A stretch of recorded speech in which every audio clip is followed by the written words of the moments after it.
Ya, Quraisy harfu qaf yang mana makhrajnya melibatkan bahagian pangkal lidah. Pangkal lidah dinaikkan ke arah uvula. Uvula iaitu kawasan lelangit lembut.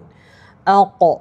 Jadi bila kita sebut dari segi kita nak menjelaskan makhrajnya, hamzah, qaf, fathah, sukun, alqa, alqa, begitu. Tapi dalam keadaan qaf yang berharakat, iaitu berharakat dhammah,